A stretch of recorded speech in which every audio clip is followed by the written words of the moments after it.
والمحمود الأحمد والمجتبى الأمجد أبي القاسم محمد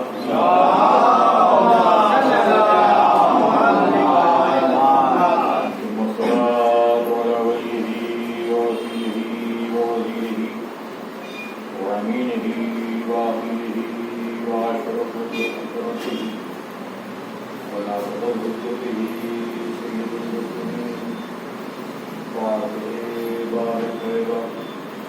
قاتل مخلوق وعلي شبير شبر ساقي روض كوثر ساقي يوم محشر حكيم النار والجنة مولانا ومقتدانا غالب على كل غالب مجلول كل غالب إمام المشارق والمغارب مولاي كائنات علي بن أبي طالب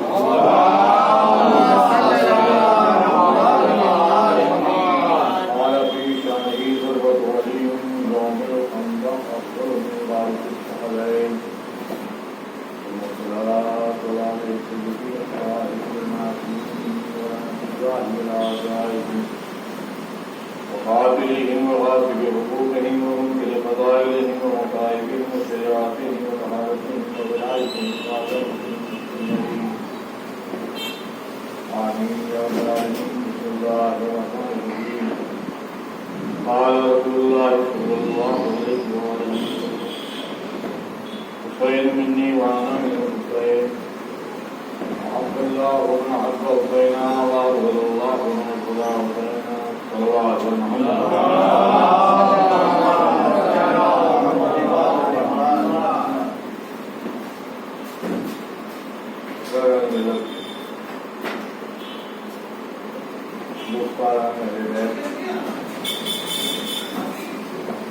اور ماتمدار نے خدائے دی آپ حضرات کی عبادت میں میں ہی مشہور زمانہ سے مبارکہ سے قرآن میں بیان قرار دیا ہے. ایسی حدیث ہے کہ آج تک کوئی راوی کوئی محدث ایسا پیدا نہیں ہوا ہے عالم اسلام میں جس نے اس حدیث مبارکہ کے سننے سے انکار کیا. ارشاد سرور کائنات فخر موجودات فائز ایجاد عالم حضرت محمد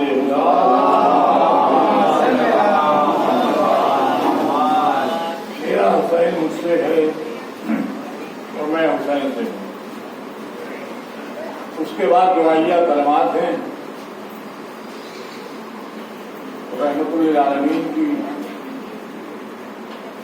دعا ہے پروردگار اسے دوست رکھنا جو میرے حسین کو دوست اور اسے دشمن رکھنا جو میرے حسین کو دشمن. ارے تو ہمارے علماء نے اس کا ترجمہ یوں ہی کیا ہے کہ اللہ اسے دوست رکھتا ہے جو حسین کو دوست رکھتا ہے اور اللہ اسے دشمن رکھتا ہے جو حسین کو دشمن رکھتا ہے. حضرت آل محمد پر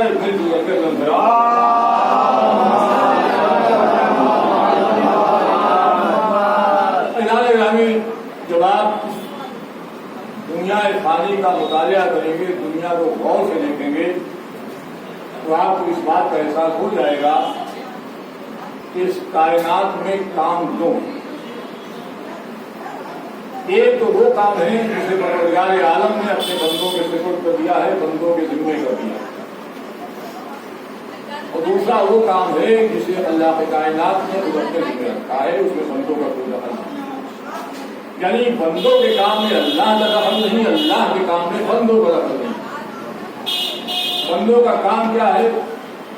کہا نمازیں پڑھنا، عبادت الہی کرنا، تسبیح پروردگار کرنا، قرآن کی تلاوت کرنا، خانہ کعبہ کا طواف کرنا، خیر و خیرات، نیکی، صدقہ، برائی سے دور رہنا، یہ سب بندوں کے کام ہے، اس میں اللہ کا کوئی حق نہیں ہے۔ آپ اللہ کے ذمہ کون سے کام ہیں؟ کہا ہواؤں کو چلانا، پانی کو برسانا، بادلوں کو لانا، موت و حیات ادا کرنا، صلوات بھیجنے والا زندگی دینا، یہ سب اللہ کا کام ہے، اس میں بندوں کا کوئی دخل نہیں ہے۔ تو معلوم ہوا کام بٹے ہیں، کچھ کام بندوں کے، کچھ کام اللہ کے، لیکن عزیزو حسین اس ذات کا نام ہے کہ جب ہم حسین کی ذات کو دیکھتے ہیں تو درمیان میں حسین نظر آتے ہیں۔ اللہ بھی حسین سے محبت کرتا ہے اور اللہ کے بندے بھی حسین سے محبت کرتے ہیں۔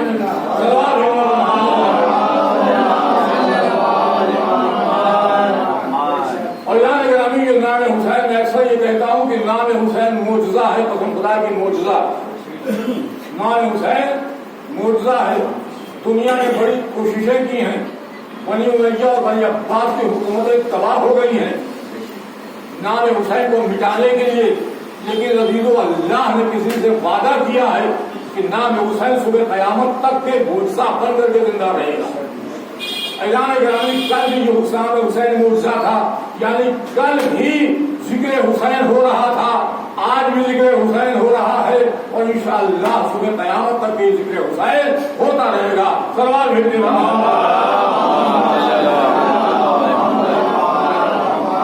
اب یہ بات دیگر ہے کہ لوگ ہم سے کہتے ہیں کہ پرانے واقعات 1400 سال کا زمانہ ہے، ادھر کیا آج اس کو بیان کرنے سے فائدہ کیا ہے؟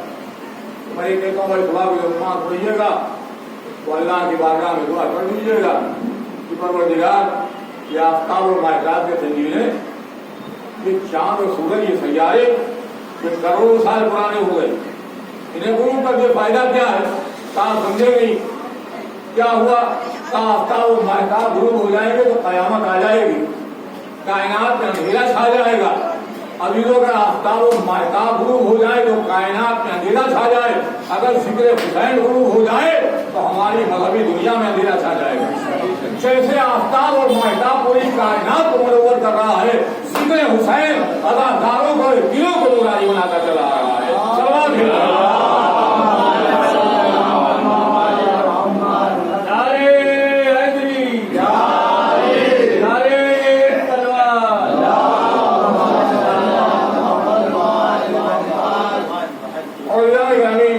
کاش دنیا یہ غور کرے یہ حسین کون ہے، یہ حسین کون ہے؟ یہ حسین نبی کے نواسے ہیں، جبریل نے جھولا جھلایا ہے، میکائیل نے پنکھا جھلا ہے، رضوان جنت سیار بن کر کے آیا ہے، آئے مباہلہ میں بھی حسین ہیں، آئے معدل میں بھی حسین ہیں، سورہ جہل میں بھی حسین ہیں، آئے جبل قربہ میں بھی حسین ہیں۔ تو معلوم یہ ہوا کہ حسین کی ذات ایک کامل ذات ہے، کرے حسین سے جو منحرف ہو گیا اس کو نجات نہیں مل سکتی ہے۔ اب یہ ہر انسان مرنے کے بعد کیا چاہتا ہے؟ دل میں پوچھیے کیا چاہتے ہو؟ مرنے کے بعد ٹھکانے دو ہیں، ایک ٹھکانہ ہے جنت اور دوسرا ٹھکانہ ہے جہنم۔ مسلمان سے پوچھے تمہاری منزل کیا ہے؟ کہ ہم جنت جانا چاہتے ہیں، جنت کی تمنا ہے، اور سرداران جوان جنت سے دل میں بھوک ہے، اس کے بعد بھی جنت کی تمنا۔ اللہ بھیجے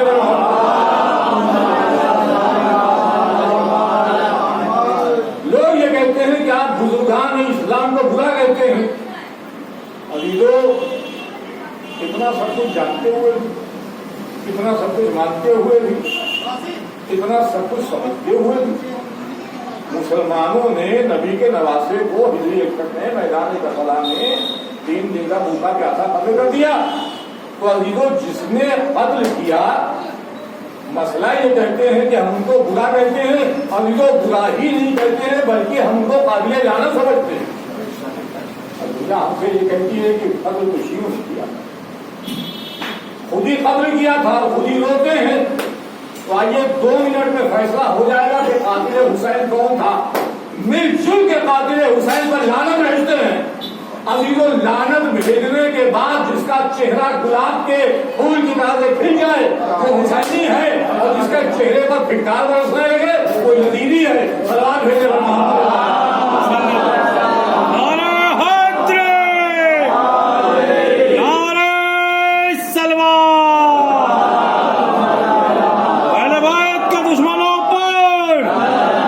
ازاداری کے دشمنوں پر نعرہ حیدری، نعرہ سلوات.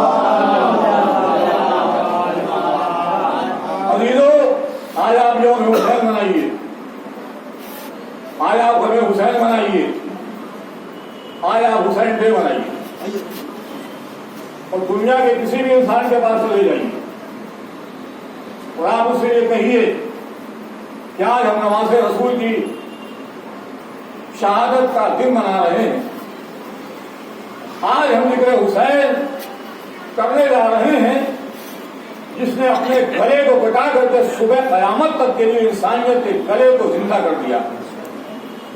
یہ بتاؤ کیا تم آؤ گے حسین کی بارگاہ میں؟ کیا کچھ عقیدت کے موتی نشاور کرنے کو تیار ہو؟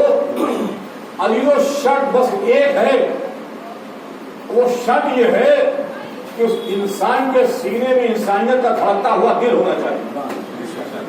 عزیزو اگر وہ انسان ہے تو بارگاہ حسینی میں عقیدت کے موتی نشاور کرے گا. عزیزو ہمیں کبھی بھی ہمیں ہندوؤں سے عزاداری کے مسئلے میں کوئی پرابلم نہیں ہوئی، ہمیں ہندوؤں سے کبھی کوئی شکایت نہیں ہوئی ہے. ہمیں یہ معلوم ہے کہ ہندو بھی حسین کے عزادار ہے، اور ہندو کو بھی معلوم ہے کہ مجلس حسین کا تعلق مذہب سے نہیں ہے بلکہ انسانیت سے ہے. عزیزو اگر جنگل میں کوئی جانور مر جائے تو جنگل کے جانور آپس میں بیٹھ کر کے کنڈولنس میٹنگ نہیں کرتے ہیں، لیکن اگر پڑوس میں کسی کا انسان کا انتقال ہو جائے تو ہم اس کا دھرم نہیں دیکھتے ہیں، ہم اس کا مذہب نہیں دیکھتے ہیں، ہم اس کا دین نہیں دیکھتے ہیں، بس ہم یہ دیکھتے ہیں کہ یہ مرنے والا انسان تھا. تو معلوم ہوا کہ عزائے حسین کا تعلق شریعت سے نہیں ہے بلکہ آدمیت سے ہے. اب جو آدمی ہے وہی تو فرش عزائے حسین منائے گا. سوال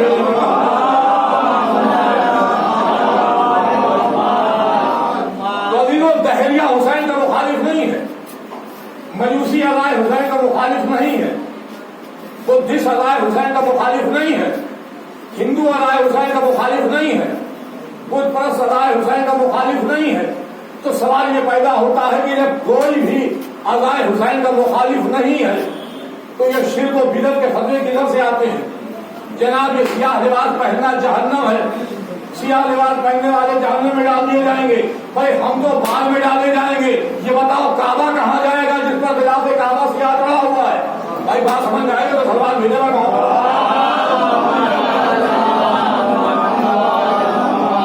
سیاہ لباس پہننے والے جہنم میں ڈال دیے جائیں گے، نام حسین پر آنسو بہانے والے جہنم میں ڈال دیے جائیں گے. کہا یہ کھچڑا کیا ہے، یہ شیرمان کیا ہے، یہ شربت کیا ہے؟ اعلان گرامی ہم کیا بتائیں. رسول اللہ نے جب اسلام کا آغاز کیا تھا تو دعوت کی تھی، دعوت ذخیرہ. ایک دن نہیں 3 دن مسلسل کھانا کھلایا. عزیزوں انہوں نے کھایا تھا، وہ کھا کے چلے گئے تھے. ہم چوٹ کھائے ہوئے ہیں لہذا سناتے پہلے ہیں کھلاتے بعد میں. سلمان بھیجے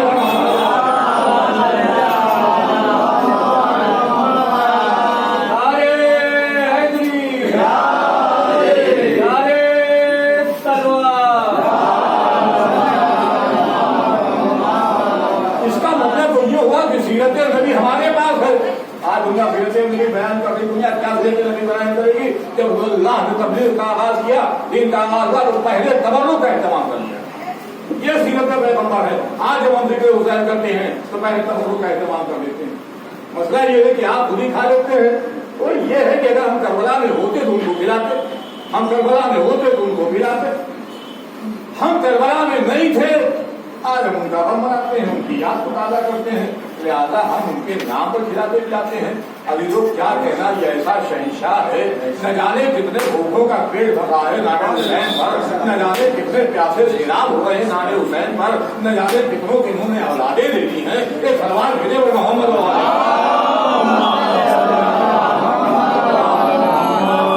جب کوئی ادائے حسین کا مخالف نہیں ہے تو بدعت کے فتوے آتے کدھر سے ہیں؟ اور مجھے کہنے دیجیے, میدان کربلا میں حسین کسی ہندو سے نہیں لڑے تھے, کسی مجوسی سے نہیں لڑے تھے, کسی بدھسٹ سے نہیں لڑے تھے, کسی پارسی سے نہیں لڑے تھے, کسی عیسائی سے نہیں لڑے تھے, کسی بت پرست سے نہیں لڑے تھے. اگر حسین کربلا کے میدان میں لڑے تھے تو کردار میں بگڑے ہوئے مسلمان سے لڑے تھے.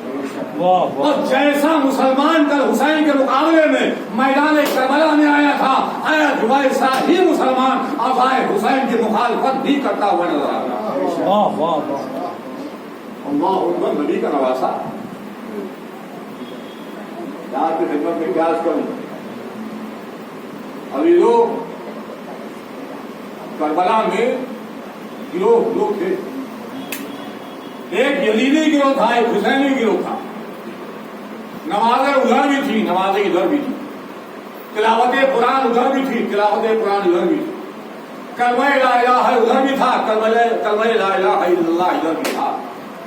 دنیا یہ کہتی ہے 1400 سال کا زمانہ گزر گیا, واقعات سے فائدہ کیا ہے؟ اس کا مطلب یہ ہوا کہ کربلا کے میدان میں کیا دو اسلام تھے؟ ابھی وہ اسلام ایک تھا جسے نبی پہنچا کر کے گئے تھے. اسلام کل بھی ایک تھا, اسلام آج بھی ایک ہے, لیکن یزیدیوں نے اپنا دین الگ بنایا. ہر سال جب محرم آتا ہے تو ہم فرش اعضا بچھا کر کے بتا دیتے ہیں, دنیا کے سامنے اعلان کر دیتے ہیں کہ ہم یزیدی مسلمان نہیں ہیں بلکہ ہم حسینی مسلمان ہیں.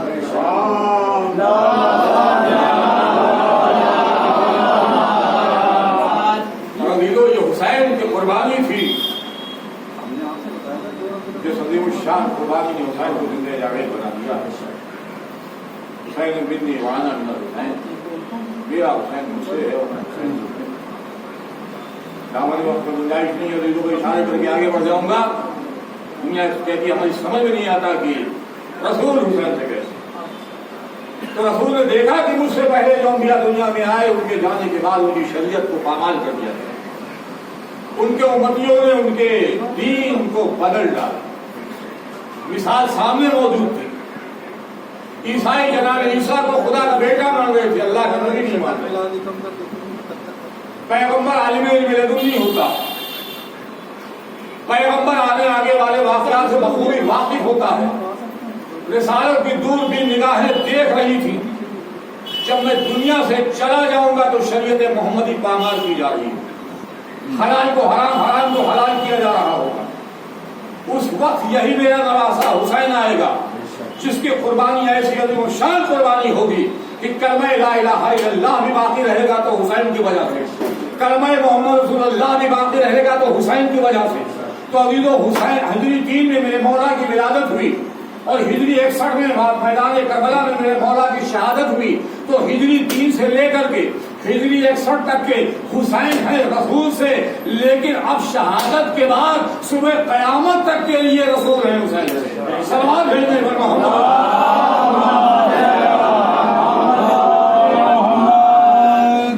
جو مسئلہ یہ ہے کہ قربانی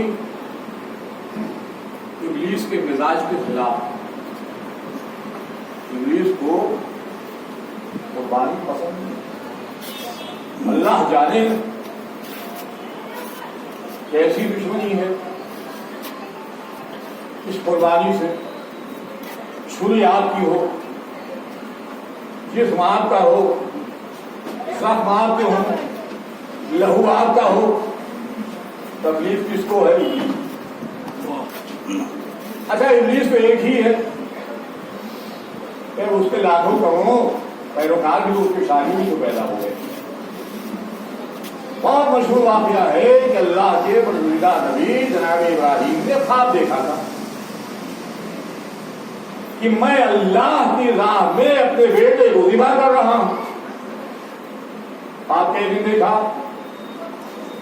بھائی ایک دن نہیں دیکھا, 2 دن نہیں دیکھا, 3 دن خواب دیکھا.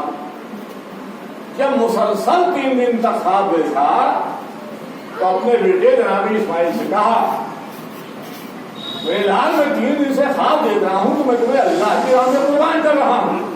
واقعات آپ کی نگاہوں کے سامنے. تو جناب اسماعیل کا وہ جملہ تاریخ میں محفوظ ہے, بابا جان آپ اس حکم کو بجانا یہ تو اللہ نے آپ کو دیا ہے, انشاءاللہ آپ مجھے صابرین میں سے پائیں گے, آپ مجھے صابرین میں سے پائیں گے. ابھی تو میں آپ سے ایک سوال کرتا ہوں, صبر کب کیا جاتا ہے؟ اور اسی لفظ کے مد مقابل ایک لفظ اور ہے, وہ ہے لفظ شکر. صبر کب ہوتا ہے اور شکر کب ہوتا ہے؟ اگر کسی کا بیٹا اعلیٰ عہدے پر, اعلیٰ منصب پر فائز ہو جاتا ہے تو آپ اسے کہتے ہیں کہ اللہ نے آپ کو نعمت دی ہے, اللہ کا شکریہ ادا کریں. آپ کا بیٹا اس منزل پر پہنچا, آپ کی محنت سوارت ہوئی. معلوم ہوا کہ جب کوئی نعمت خدا ملتی ہے تو شکر ادا کیا جاتا ہے. صبر کب کیا جاتا ہے؟ اگر کسی انسان کا بیٹا مر جائے تو آپ تعزیت کے واسطے جاتے ہیں تو کہتے ہیں بھائی صبر کرو, مصیبت اللہ کی امانت تھی, اللہ نے واپس لے لیا. تو معلوم ہوا کہ اگر نعمت ملے تو شکر خدا, اگر مصیبت آئے تو صبر. جناب اسماعیل نے کہا کہ انشاءاللہ آپ مجھے صابرین میں سے پائیں گے. اس کا مطلب یہ ہوا کہ اسماعیل نے بھی موت کو گلے لگایا لیکن مصیبت سمجھ کر کے, حسین اور اصحاب حسین نے بھی موت کو گلے لگایا لیکن اللہ کی نعمت سمجھ کر کے. سلام بھیجتے ہیں.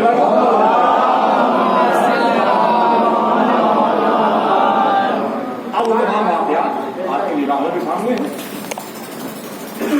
بی بی حاجرہ سے کہا نہلاؤ دلاؤ, نہلائے دلائے, اچھے لباس پہنائے.